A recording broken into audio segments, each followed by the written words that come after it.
Yo, game is your boy Beast Gamer Kuma with my first impressions of Sonic Racing Crossworlds. That's right, it was available this weekend as a closed network test for the PlayStation only systems, PS5. It was running on the Unreal Engine 5, and luckily some of us got into this beta or alpha. I don't know what status it is, but so far, let's get into this because first things first, let's get it out. Is this a Mario Kart Deluxe 8 clone?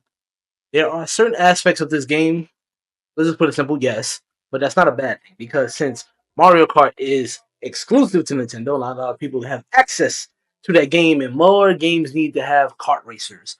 And right now, Sonic Racing Crossworlds does it, but puts its own spin on it because the transformations are still there, the freaking abilities, the different worlds, and especially the portals that you go through. It's freaking amazing. It felt like they also took notes from Ratchet and Clank so they can flip through worlds. They still had that in Sonic Racing All Star Transformed as well, but this one is more fluid. I want to say there's no like weird mist or anything like that to show like that little bit of loading. Just go right through the portal, and you get to choose in each match, which is actually cool. Whoever's in first will be able to pick which warp ring they go through, and that's actually pretty cool. So staying first to pick where we're going to go. There's a random one, and then there's either the fire. You go to different other worlds, pirate world, and everything. That is pretty cool.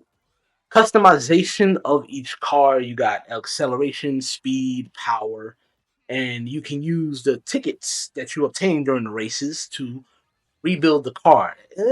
Some of the designs are kind of meh, and I get it. You want to make it your own unique thing, but luckily there's going to be more designs. I'm hoping because I was just like, ugh. And also they got huge customization when it comes to the colors, stickers, wheels, and stuff like that. Like I said, it took some liberties from Mario Kart 8 Deluxe, and I'm not mad at that. Racing is quite fluid. I used the car that I was actually pretty good with was the acceleration car.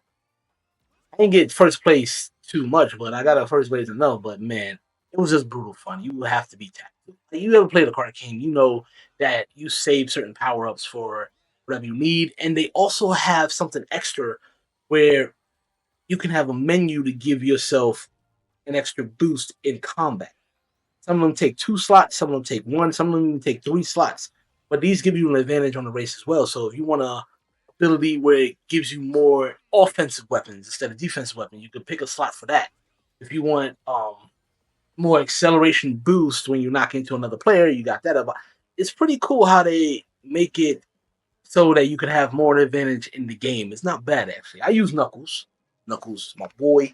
And yeah, it was just pretty fun. I mean, you can't complain about the repetitivity, but as you progress through the game, you go through different levels. You start off as E, and you rank up to Legend. I got up to C minus before the closed network test ended. It's pretty good. Give us a good amount of days from Friday through to Sunday, which is nice. All y'all are going to be seeing this on Monday, so. But yeah, as first impressions go, it's not bad. I would say some of the handling needs some work with the racing. I do enjoy the fluidity of how you go through the warp areas, but it gets so chaotic when it comes to the other combat. And also, there's a little bit stiff when you try to do the tricks when you jump through the air. It was like sometimes it wouldn't register, sometimes it registered too much. So I hope they fix that with the control scheme. But other than that, yeah, I'm all in. I'm all in. I've been a Sonic Racing fan for a long time. The Transform series, I got both 1 and 2.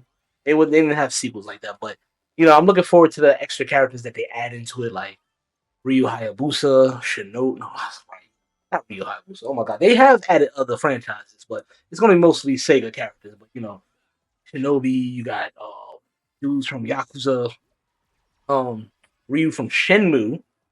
He was also added. In the last game they had Wreck-It Ralph, which was interesting, and the NASCAR racer Danica. Yeah, but we'll see what kind of extra characters they're gonna add in this game, and also better accessories with your vehicles. See how that goes out. But so far, not bad. I'm all in. It's pretty good. There's gonna be some tweaks, as I said before, to work on it. But if you have played this weekend, let me know your thoughts for Sonic Racing Crossworlds, especially with the.